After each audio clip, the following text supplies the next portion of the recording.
19화 모든 것을 잃다. 차가운 가을비가 허물어진 사당의 지붕을 때렸다. 유비는 썩은 나무 기둥에 등을 기댄 채 멍하니 어둠 속을 응시했다. 한때 한 주의 주인이었던 그의 행색은 이제 떠돌이 폐잔병과 다를 바 없었다. 곁에는 송건과 몇 안 되는 병사들만이 지친 숨을 몰아쉬고 있을 뿐이었다. 모든 것을 잃었다. 그 한마디가 머릿속을 떠나지 않고 메아리쳤다. 서주성, 수만 명의 병사, 백성들의 환호, 그 모든 것이 하룻밤에 꿈처럼 사라졌다. 나의 창이었던 익덕은 부러졌고 나의 칼이었던 온장은 어디로 갔는지 알 수 없다.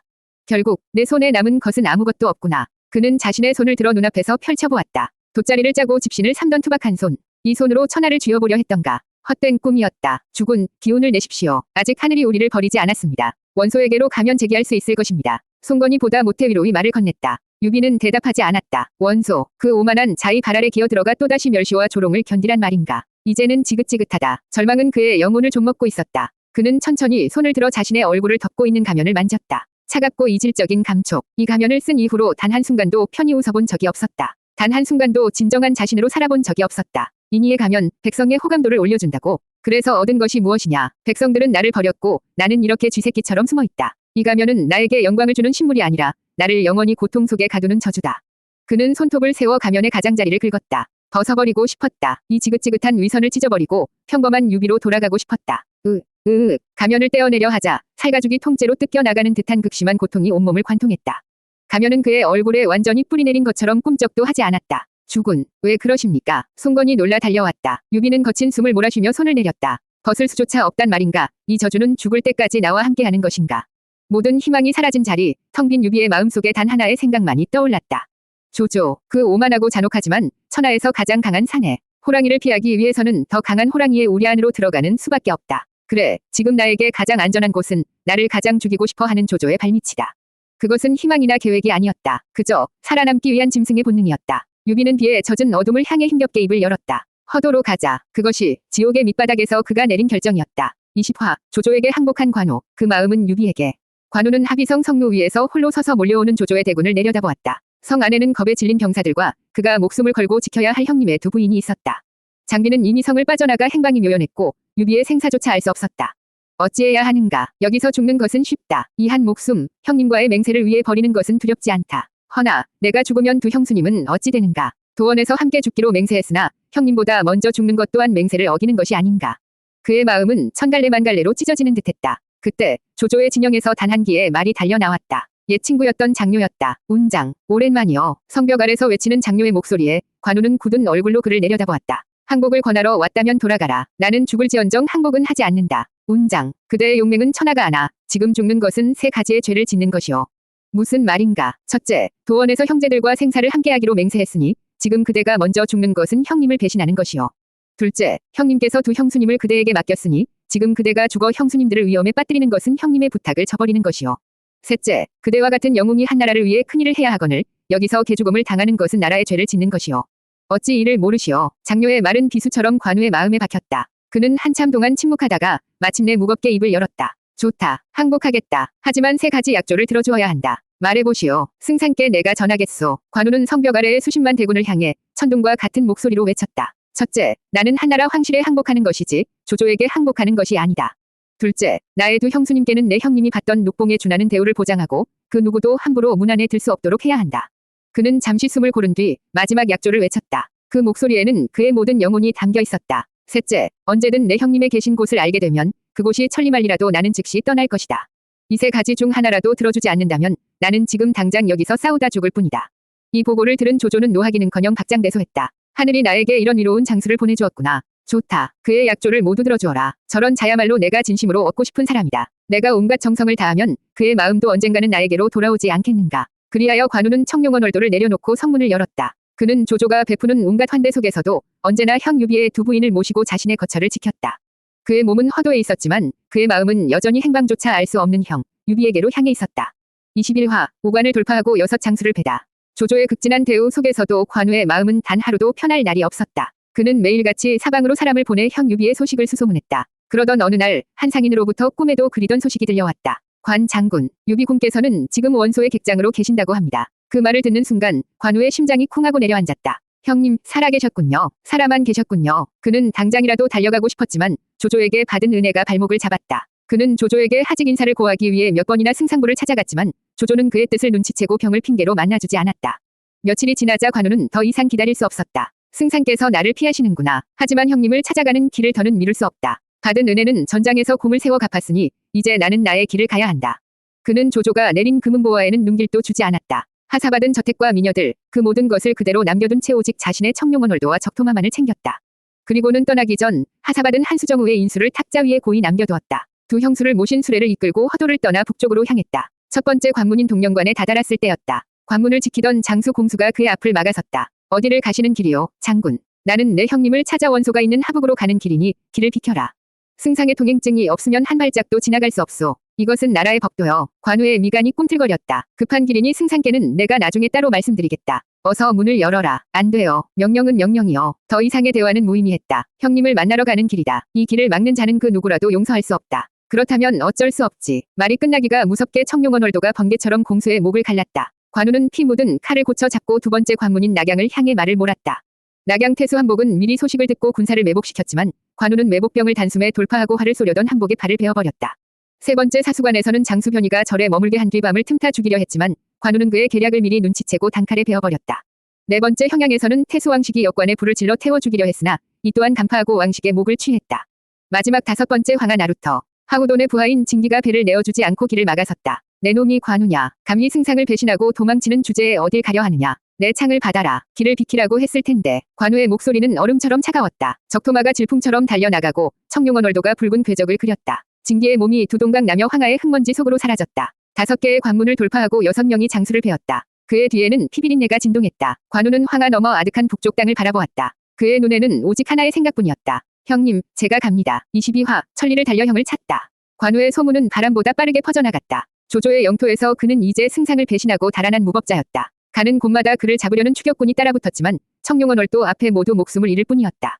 수백 리를 달리고 또 달렸다. 사람도 말도 지쳐갔다. 두 형수는 수레 안에서 힘겨워했지만 단 한마디의 불평도 하지 않았다. 그들의 굳건한 믿음이 관우에게는 큰 힘이 되었다. 그러던 어느 날 한 산길을 지나다 험상궂게 생긴 산적대와 마주쳤다.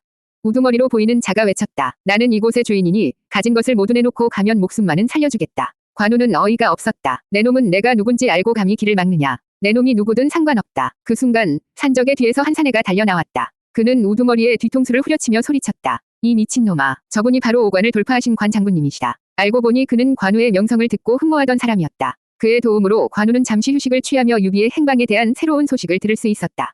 유비공의 행방은 정확히 모르겠으나 이 근처 고성의 장군님과 아주 닮은 장팔사모를 쓰는 맹장이 나타나 성을 차지하고 있다고 합니다.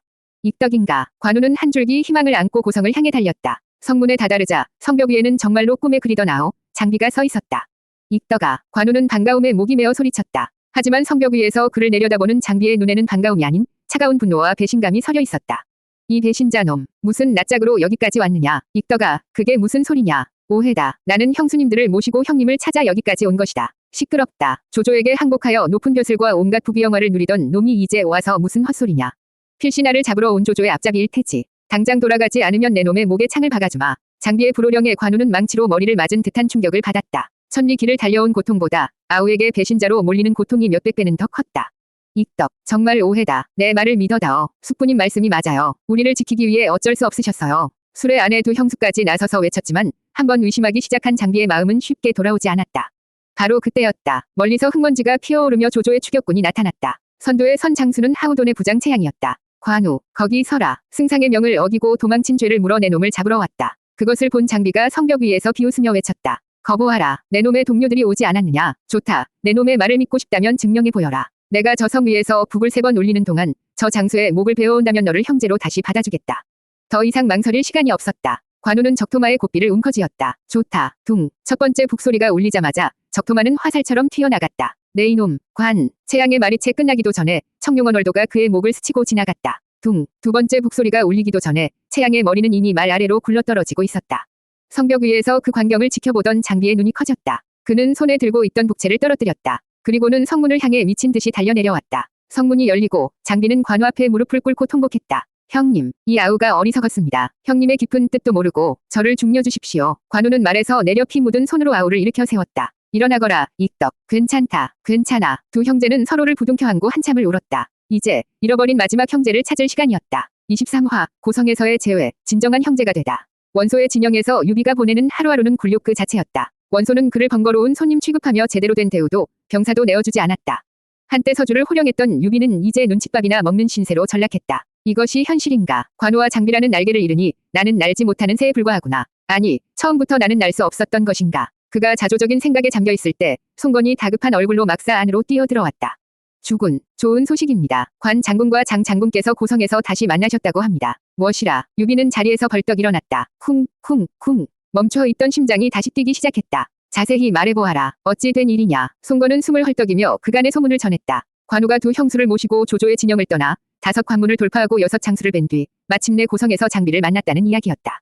이야기를 듣는 내내 유비는 아무 말도 할 수 없었다. 나를 위해서 모든 것을 잃고 원소에게 빌붙어 있는 이 보잘것없는 나를 위해서 조조가 내린 천금과 자비를 버리고 죽음의 길을 뚫고 그 험한 길을 달려왔단 말인가.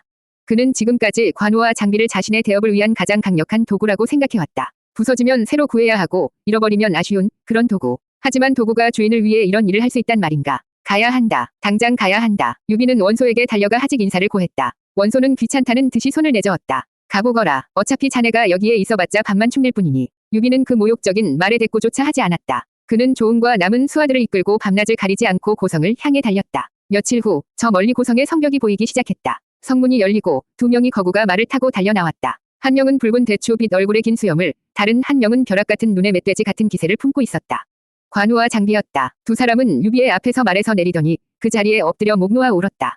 형님, 살아계셨군요. 이 아우들이 이제야 형님을 다시 뵙습니다. 유비는 말에서 내려 그들에게 다가갔다. 그의 가면 위로는 세상에서 가장 인자하고 온화한 미소가 피어오르고 있었다. 하지만 가면 속 그의 영혼은 거대한 파도에 휩쓸린 것처럼 요동치고 있었다. 그는 2 아우를 일으켜 세웠다. 일어나거라. 너희들이 무사하니 나는 더 바랄 것이 없다. 그는 2 사람의 손을 잡았다. 굳은 살이 박인 투박하고 커다란 손. 언제나 자신의 앞을 가로막는 적들을 베고 꿰뚫던 손이었다. 그런데 지금 그 손은 길 잃은 아이처럼 가늘게 떨리고 있었다. 도구가 아니다. 이들은 나의 도구가 아니었다. 처음부터 아니었다. 이들은 나의 형제다. 천하가 모두 나를 버려도 나를 위해 목숨을 버릴 유일한 사람들. 내가 지켜야 했던 것은 천하가 아니라 바로 이들이었다. 유비는 2 사람을 힘껏 끌어안았다. 돌아와주어 고맙다. 정말 고맙다. 그의 목소리가 희미하게 떨렸다. 그 순간 그들은 피를 나누지 않았으나 피보다 진한 세상에서 가장 굳건한 삼형제가 되었다. 24화 가면 속 첫 번째 눈물. 그날 밤 고성의 작은 방 안은 3 형제가 함께 있다는 사실만으로도 온기로 가득 찼다. 오랜만에 만난 회포를 푸느라 밤이 깊어가는 줄도 몰랐다. 곤히 잠이 든 관우와 장비의 숨소리를 들으며 유비는 홀로 잠 못 이루고 있었다. 그는 조용히 자리에서 일어나 창가로 다가갔다. 차가운 달빛이 방 안을 비추고 있었다. 그는 낮에 들었던 이야기를 다시 떠올렸다. 5개의 관문, 6명이 장수. 그 단어들이 그의 심장을 날카롭게 파고들었다. 내가 조조의 밑에서 모욕을 견디며 목숨을 부지하고 있을 때 운장은 형수님들을 지키기 위해 홀로 수십만 대군과 맞섰다. 내가 원소에게 굴욕을 당하며 재기를 꿈꾸고 있을 때 운장은 나를 찾기 위해 천리 길을 피로 물들였다. 그는 자신의 2 손을 내려다보았다. 이 손으로 무엇을 했는가? 가면 뒤에 숨어 분노를 억누르고 세상을 속이며 계산하고 또 계산했다. 모든 사람을 자신의 성공을 위한 장기말로 보았다. 심지어 눈앞에 잠들어 있는 2 아우마저도. 나는 저들을 내 대업을 위한 칼과 창으로만 여겼다. 하지만 저들은 나를 형님으로 여겼다. 세상 전부와도 바꿀 수 없는 단 하나뿐인 형님으로. 그 순간 그의 가슴 속에서 무언가 뜨거운 것이 울컥 치밀어 올랐다. 가면을 쓴 이후 단 한 번도 느껴보지 못했던 아주 낯선 감정이었다. 분노도 치욕도 야망도 아니었다. 그것은 말로 표현할 수 없는 미안함과 고마움, 그리고 사무치는 감격이었다. 나는 저들에게 무엇을 해주었는가? 아무것도 해주지 못했다. 언제나 받기만 했다. 그의 눈시울이 뜨거워졌다. 가면이 그의 얼굴을 덮고 있다는 사실조차 잊어버렸다. 주체할 수 없는 감정의 파도가 그의 모든 이성과 계산을 집어삼켰다. 후, 그의 입에서 뜨거운 숨이 터져나왔다. 그리고 그의 왼쪽 눈에서 눈물 한 방울이 흘러내렸다. 눈물은 가면의 차가운 안쪽 면을 타고 천천히, 아주 천천히 흘러내렸다. 가면을 쓴 이래 수많은 치욕과 분노 속에서도 단 한 번도 흘리지 않았던 눈물이었다. 가면의 능력으로 억눌려 있던 순수한 감정의 결정체. 가면이 미세하게 진동하는 것이 느껴졌다. 언제나 분노와 스트레스에만 반응하던 가면이 생전 처음 느껴보는 이 순수한 감정에 당황하는 듯했다. 유비는 손을 들어 가면 위를 만졌다. 눈물은 가면의 안쪽을 흐르고 있어 밖에서는 보이지 않았다. 오직 그만이 느낄 수 있는 그만의 진실된 눈물이었다. 지켜주마. 이제부터는 내가 너희를 지켜주마. 천하를 얻지 못한다 해도 좋다. 너희만은 내가 반드시 지켜낼 것이다. 그것은 가면이 만들어낸 인의의 군주가 아닌 한 사람의 형으로서 인간 유비가 스스로에게 하는 첫 번째 맹세였다.